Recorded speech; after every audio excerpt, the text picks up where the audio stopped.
Hello, guys. I am Shane Davis, 20-year comic book veteran. I'm here with a beautiful, lovely, sometimes she's been known to make this here man a sandwich, wife of mine, light of my life, Yanzi Lynn. Hi. And today is the day we're here to take a dismal walk through comic book Twitter as the floor's wet because everybody's crying. Here we go. So here we go. Let's start with Heather Antos. She has an interesting tweet, and look, some people are gonna laugh going through this. Some people are gonna cry. This is gonna affect people in all kinds of ways. But the one way it should affect you is look down below, hit like, subscribe, ring that bell for notifications as we do cover comic books, pop culture, fun things like that. Crowdfunding comics a little bit. Yes. All right, so we got Heather Antos here. Heather Antos, for people that don't know, used to be at Marvel, self-insert herself into Gwenpool, a lot of Star Wars books, obviously would be on social media and have typos printing in her comic books as she was at Marvel, kicked out of Marvel, went to Valiant, was editor-in-chief of Valiant there for a while, and then they shut down, selling off their building during the shutdown and everything. And then she takes a step down in position as she is it just editor or senior editor at IDW. She was stepped down from being editor-in-chief. right? She does list her credentials over here though. Previously Image, Valiant, Marvel, Star Wars, Disney, etc. So that's basically a list of companies where she couldn't thrive at, I guess. Yeah, submissions are closed though. She's not looking for talent. Here's the interesting part. This tweet, comic creators, what's your one behind the scenes fact you think most fans would be shocked to learn? Now, this is interesting, especially being in a sort of position of power editorial, to go out there on social media and just put that out there. And I'll tell you why. One thing SJWs like to do is they like to corral and position themselves in a powerful position through the social media. And what this looks like to me is a threat, an idle threat to someone somewhere, that skeletons in closets are about to just come out. Where I'm going to drag all the dirty laundry into the street for everybody to see. And I see this as an idle threat. I do. And maybe she's wanting a raise, a promotion, a different job from some other publisher in comics. You have to understand leverage and twisting and pushing to get things not out of meritocracy. This is the way of the SJW. This is what they do. And this is Milkshake 1. So here we go. What do we got? So we have a whole bunch of pros and non-pros all replying to let her to sharing on the facts. Brian Hitcher says that every facial expression, figure pose, angle, lighting effect, visual storytelling, and set design is not actually in the script, and that drawing comics isn't puppetry by the writers and editors. Love them as I may.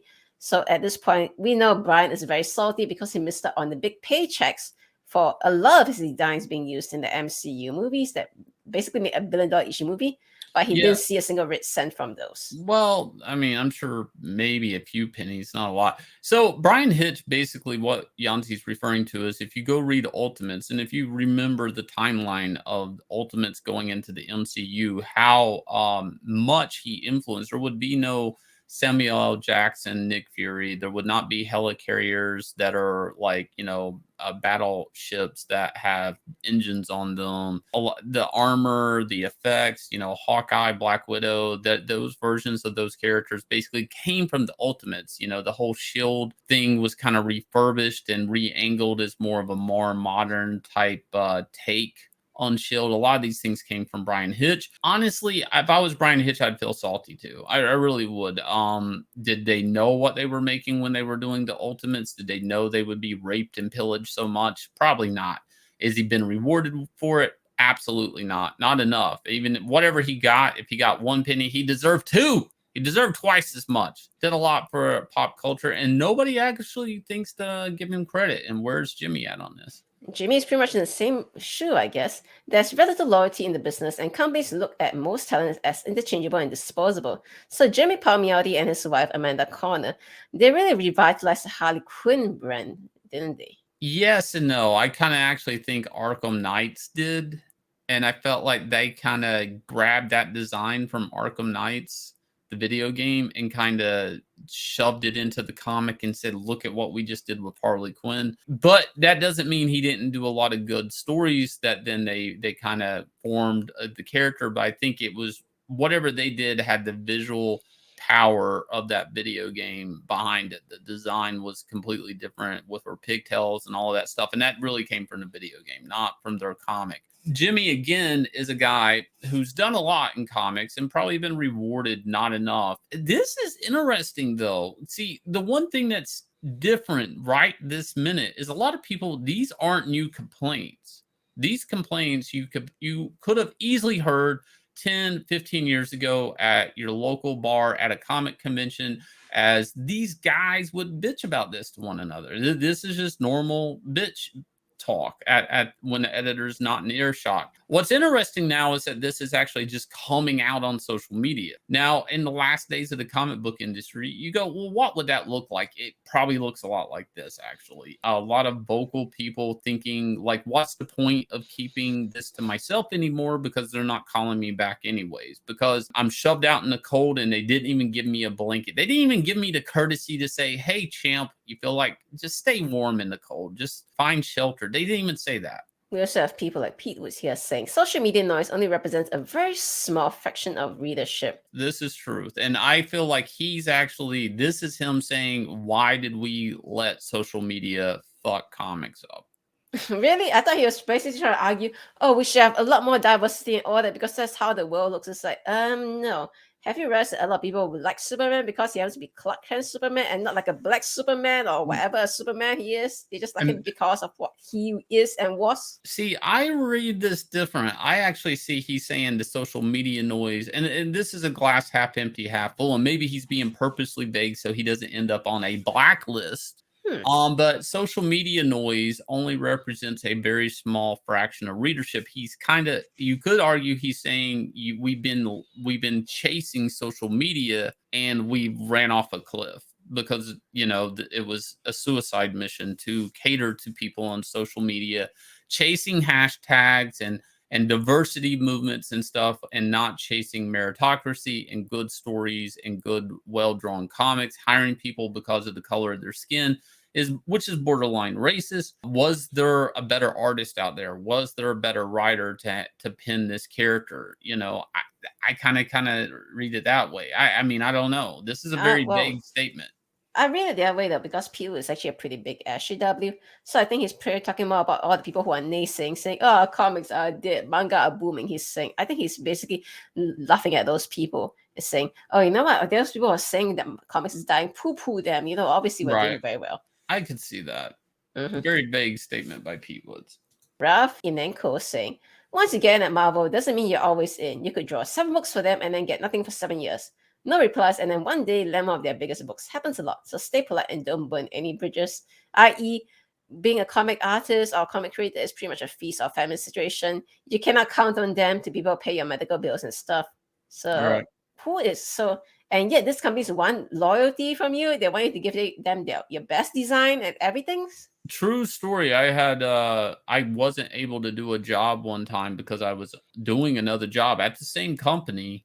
Like, this was an editor across the hallway, and he acted mad at me because I wouldn't quit one job at DC Comics to do his job at DC Comics. Had the same writer on both projects, and the writer had increased the project I was on. He had increased the page count by like 20 pages on the project. So it was like, be mad at somebody but me. That editor actually held a grudge, and of course he no longer works in comics. But I mean, the mentality, it's very hard to turn down a project, but these people don't owe you anything if you don't have work at the same time. And it is a very insane business to work in. I will grant that. And that's something that this is probably an actual truth bomb in this whole thread that not enough people talk about. Well, let's look at one of comic books' most famous journalist, Rich Johnston. That comic book creators are a lot more right-wing than their Twitter profiles may suggest. Now, hang on a minute. Here he is tweeting from Thames in London. British Rich Johnston thinks that comic book creators are right-wing. Now, let's just be clear. Right-wing doesn't mean someone who disagrees with you. You know that, right, Rich? Yeah. This is the thing. As long as these comic creators aren't inserting their politics in the book, I don't know why it matters if they're right-winged. If they're able to, if they're right-leaning and the American Constitution allows them to vote for a Republican president, I don't see the problem in this. Now, do I want a book filled with Republican propaganda or anything? No, I don't. But you're acting like obviously they're not doing this because you can't see it in their work, and you're saying like comic book creators are hiding. What's Twitter got to do with comic books anyways? Like in the end, this is a product. Either you can read this paper and it's a fun comic and you like it and you put it on your shelf, or it's a shit comic and you put it in the trash, Rich. It's got nothing to do. Twitter actually has nothing to do with comics. That's the irony here, is these people fashion themselves as being these Twitter socialites or something, and that they're so powerful because they got their hands on the popular icon, and it's like you're a work for hire person, that's it, and you're trying to make everything about your social media. It's insane. And these people, especially Rich, is participating, whether you realize it or not, on a blacklist and cancel culture right now by putting out a vague statement like that. Speaking of blacklist, Cullen Bunn, so let's end on this. It's a competitive field. It's very easy to get fired. Blacklists absolutely exist. So Right. that's the interesting one. So here we have an SJW confirming the existence of blacklists, whereas in the past they were saying, oh, Ethan got fired. No, that's because he told some kid to kill himself. There's no such thing as a blacklist. Right. So here's the thing is the admittance of a blacklist. I've known about blacklists forever. I knew like there were people at DC Comics that were like, yeah, we won't hire Chuck Dixon. And I was like, well, why? And this is people in the bad office. I'm talking like the top editor there. And he's like, oh, he's got tons of money from Bane. He don't need work. And in the end, it was because, his politics. The reality behind a blacklist is once it's there, any excuse is a good excuse to be on a blacklist. If you can't sell a comic and somebody up under you can sell a comic and they just don't want to hire you anymore, you made the blacklist because your books don't sell. Now, you can also make the blacklist just because of whatever, you did something bad, you got caught, like I don't know, brought into court for something and charges are against you, and it's public, and there have been creators who have been on a blacklist for real serious reasons, and then there's some that are there for petty reasons. Somebody could get on a blacklist just by telling an editor to go fuck themselves. Somebody could get on a blacklist technically by not turning their work in on time. There's a million ways to get on a blacklist. There's no way to get off a blacklist, though. Once that blacklist exists, it's very hard to ever pull yourself out of that. And there is no road to redemption. And again, the blacklist was probably the beginning of cancel culture in a way, as far as comics go anyways. It was basically that had the same outcome, a little bit different, but same outcome. Now today, and this goes back to Rich Johnson, he's just sitting here trying to like, hey, anybody want to tell somebody that and accuse somebody? He's instigating. Anybody want to name anybody in this vague Twitter chain who's right wing? Like Rich is coming in because he needs an article to write, or he wants to participate in a blacklist because he's all the way in the UK and wants to weigh in on American politics, that he can't even participate in a vote. Think about that. He is a journalist in comics, and this is our number one journalist in comics right now, folks. Hopefully not. Hopefully you guys will look down below, hit like, subscribe, ring the bell for notifications as we bring the word to you. And the word is Inglorious Rex is way over $250,000. That's $250,000 for a comic book about monsters punching one another. I'm going to leave you guys with the trailer. Thank you for watching this video. Leave a comment below, share the video, help this channel out. We will catch you guys again with another video.